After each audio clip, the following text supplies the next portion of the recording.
Nako, eto na mga kaubayan, umamin na. Nako Si BP Sara pinakamalakas sa 2028. Nako, yan po mga karabin natin ang ating aalamin at bibigyan ng reaksyon sa video ito.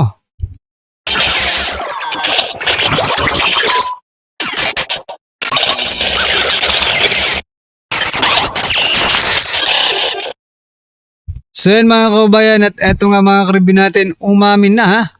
Ito pong mga dilawan. Ito pong si former senator, former Senate President Franklin Drilon. Sabi niya po dito mga karabin natin, harapin natin ang katotohanan. Si Sara Duterte ang pinakamalakas na kandidato sa 2028. Ayan.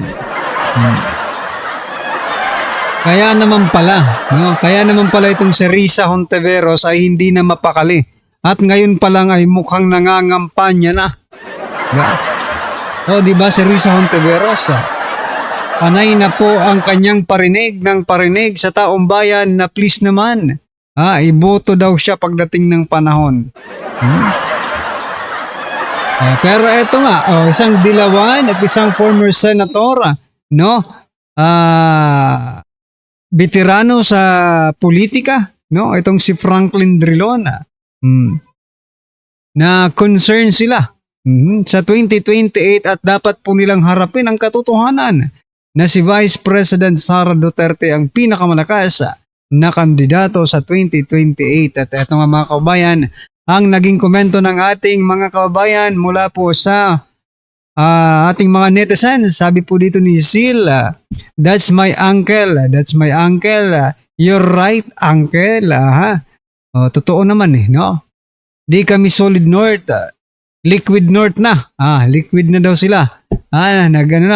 Buwag na ang solid north. Ayan. I think this statement applies to those are already signifying their intention to run as president in 2028. We'll see once Leni Robredo announces her decision to run as president in 2028. Ano naman? Bakit? May pagkakaiba ba? May pagkakaiba ba kung si Leni or si Risa Hontiveros or si sino tong isang tatakbo rin? Si John Vic Remulla ang tatakbo. Magbabago ba? Diba? Hindi na yan magbabago. Talagang si Vice President Sara Duterte na po ang pinakamalakas na kandidato pagdating po sa pagiging presidente, sa darating po na 2028. Ayan mga kabayan. Ayan, sabi dito, tama ka sir, tama ka, ngayon ka lang tumama, Drilon ngayon ka lang tumama. Anyway, ano po ang inyong masasabi dyan mga kababayan? Ulitin po natin yung sinabi ni Drilon, Napakasarap po kasing pakinggan, napakasarap sa tenga. Sabi po dito, harapin natin ang katotohanan.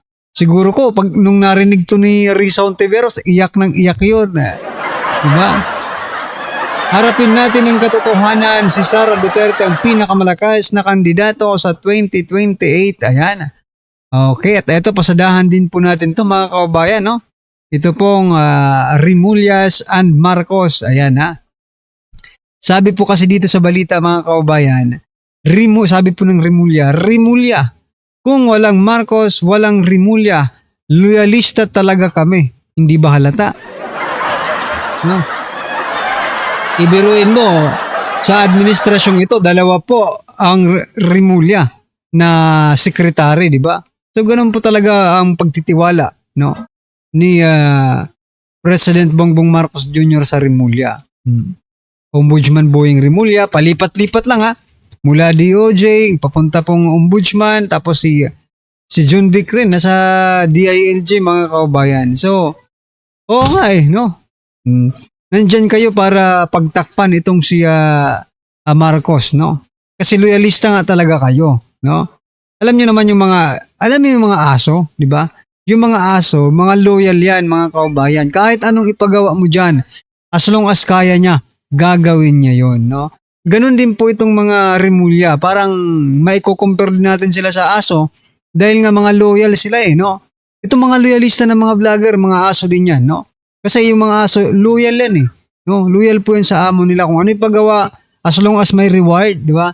Yung mga aso nakikita nyo, bawat ginagawa nila may treat, di ba, na binibigay. O, ito, sinusubuan ng isang basurang maleta. Sabi naman po ng ating mga kababayan, birds with the same feather flocks together. Ayan, ang loyalty ng sa isang politiko ay nagtatapos kung kapakanan na ng bansa ang nakataya. Totoo. Kahit ano pong ano yan, kahit loyal ka sa isang politiko, no? Tulad ng ibang vloggers, di ba? Sinuportahan din naman natin si Marcos nung nung eleksyon, di ba? Dahil kay BP Sara. Not because sinuportahan natin si Marcos, hindi na tayo di ba? Hindi na natin tatapusin yung pagiging loyalista natin sa kanila. Yung pagiging loyal natin sa kanila. Dahil meron na po tayong nakikita na mga hindi tamang ginagawa, magiging loyal ka pa rin. Wag na no? Sabi naman po dito ni Lima, magsama-sama kayo. May reckoning time. Oo, may reckoning. Tama. Magantay lang kayo. Ang tanong, pag dumating kakayanin nyo ba? Ayun lang, baka hindi nila kayanin. Gaya ng isang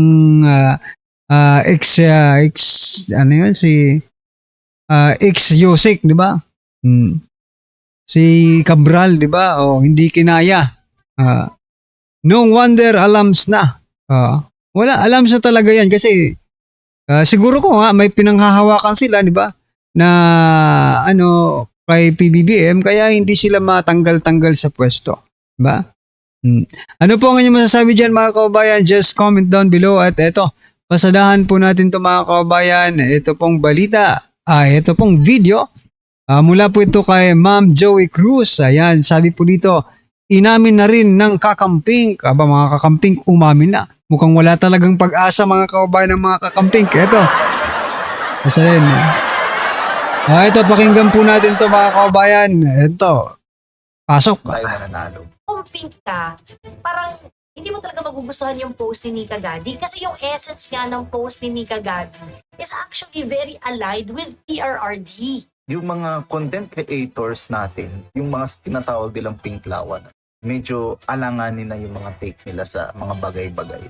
So basically, itong pink na to doesn't agree with Nika Gadi, which is understandable because the pink wouldn't really like a stand that is similar to the Dutertes. Diba?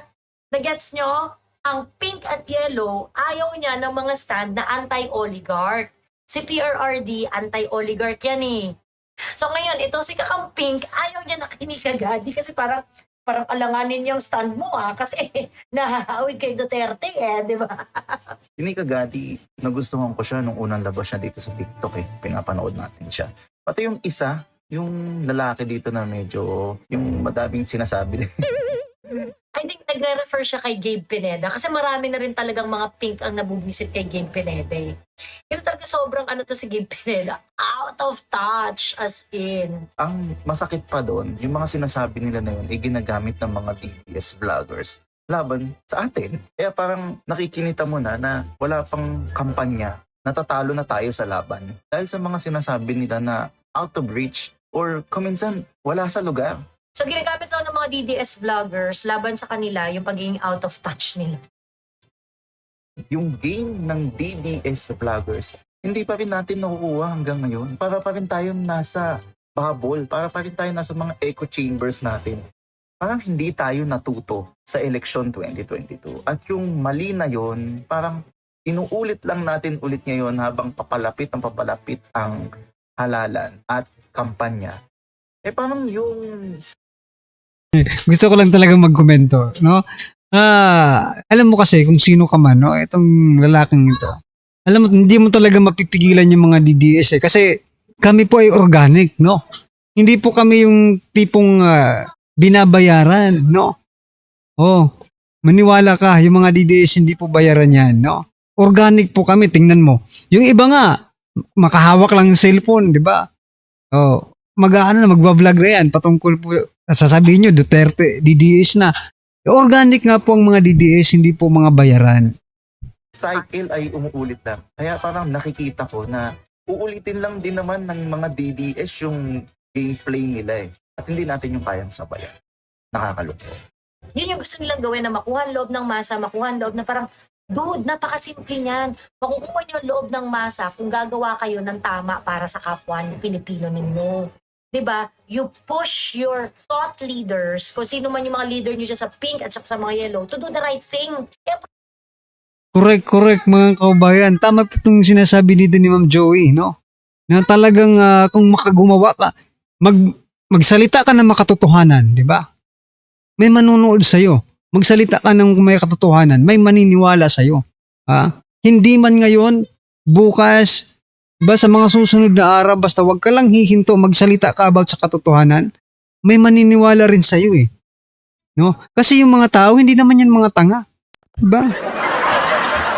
May sariling pag-iisip yan kung maniniwala sa'yo or hindi maniniwala sa'yo. Diba? Ganun lang kasimple yun mga kababayan. mga hindi nga ginagawa ng mga yellow leaders ninyo ang tama. Putang ina, sino leader ninyo? Si Risa Ontiveros. O anong ginawa ni Risa Ontiveros? Anong ginawa ni Risa Ontiveros? Na mapaproud ang mga Pilipino na parang, putang ina, Risa Ontiveros, maraming salamat sa ginawa mo.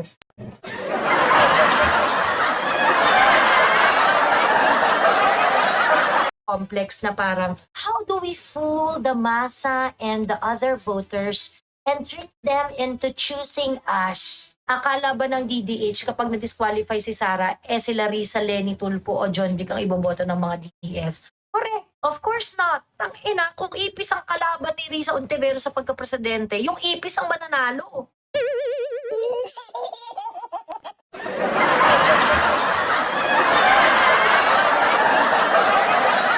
Mga elites, mga mayayaman, mga oligarchs, same family, same shit. Actually, yung mga sinasabi niya is something that is actually echoed by PRRD. Pero si Tanga, anti-Duterte. There were so many instances when PRRD pushed back against the oligarch. Yung sinasabi ko nga sa inyo, yung passport, yung driver's license, to do something like that, you're taking away businesses of some elites. Kasi sila yung nagpiprint ng passport eh. However, PRRD did it anyway. Wala siyang pake. O mawalan kayo ng negosyo dyan, wala akong pake. Water. Anong ibig sabihin? Ibig sabihin tataas yung presyo ng singil ng tubig. Eh di ba nagawa-gawa pa sila ng crisis no na parang ay natutuyuan na ng tubig ang Angat Dam. Remember that was in 2019. What did PRRD do? Itigil niyo yung katarantaduhan na yan. Who are the elites behind the water concessions? Manny Pangilinan? The Ayalas? Those are the names that appear in the MRT and LRT stations ni Kagadi. So grabe no mga kababayan yung nangyari po sa panahon ni former President Duterte. No, pati tubig, no? Oh. Crisis pa kayo ng tubig. Parang gusto nilang mag-relay na lang talaga yung taong bayan sa mga oligarko, no? Lumuhod ang taong bayan sa mga oligark. Buti na nga lang naging presidente si former president. Kasi kung hindi, malamang hanggang ngayon ngayon nga na-experience naman natin, di ba? Nagsibalikan na naman po sila mga kababayan. Nararamdaman nyo ba? Nararamdaman nyo ba? Kasi ramdam na no? Actually, nag-viral daw to eh. Parang naging conversation daw tong bonggang-bongga na to. Pero hindi ko na kasi pinatulan. Kasi nga, si Nika Gadi kasi, kaya hindi ko bet si Nika Gadi. Kasi ang dami-dami yung mga sinasabing mga ka-etyosan, yung mga parang, kung ganito lang sana, ang bansa natin, ineme, ganyan. Parang ang dami-dami mo sinasabi Nika Gadi. Kung nakikinig ka kay Duterte, sinabi na rin niya ni Duterte. Sinabi na rin niya ni PRRD. Kung ino-observe mo lang yung mga ginawa ni PRRD, masasabi mo na yung mga reklamo mo sa buhay, pinick up na yan ni PRRD before. Ito yung post ni Nika Gadi. Sabi niya, do you notice anything with the names of our LRT and MRT stations? Araneta, Recto, Legarda, Fernando Po Jr., Ayala, and more. Many of them are named after heads of elite families whose descendants are still ruling the political and economic landscape of the Philippines. Even if they're just stations, that tells you everything you need to know about how deeply they control the country. It may be obvious on TV, but it's also subtle, like looking at the map on the train to see where we need to go. The conditioning starts there. Okay. Ito si Nika Gadi, kung magsalita, kala mo yung parang siya lang yung nakaisip ng ganitong klaseng sitwasyon na parang, putang ina mo kasi, kung nakikinig ka sa mga Duterte supporters, ang tagal na namin pinag-uusapan ng mga oligarchic control sa ating society at kung bakit tayo na-fuck up dahil sa mga oligarchic controls na yan. At kung You know, it doesn't matter kung sino pa magsalita niyan, no? Ako, I'm not against dito kay Ma'am Joey De Bebre, no? Joey Cruz. I'm not against kung, di ba, sinasabi niyang sinabi na ito sinabi na to ni former president. But okay rin naman yung ginagawa ni Nika, no? Because nire-refresh niya yung tao sa mga sinasabi po ni former president dati. Although, she did not credit, no? Former President Duterte, pero, no? Okay lang yan, hayaan nyo na. At least, there are some people, no? There are some people helping us, no? Na magbigay ng mga tamang impormasyon para sa ating mga kababayan, no? Okay lang yan, ma'am. Huwag ka pong uminit sa kanya. It's okay, no? At least alam po natin that there is someone, no? Telling the truth, no? Like former President Duterte. Okay? Ayan mga kababayan, ano po ang inyong opinion, reaksyon patungkol po sa video ito mga kababayan? Just comment down below. Ayan, maraming salamat po. Subscribe na po kayo kay Ma'am Joey Cruz. Ito po yung ano niya, yung channel, alright? Maraming salamat. Please don't forget to subscribe and like this video. Maraming salamat po.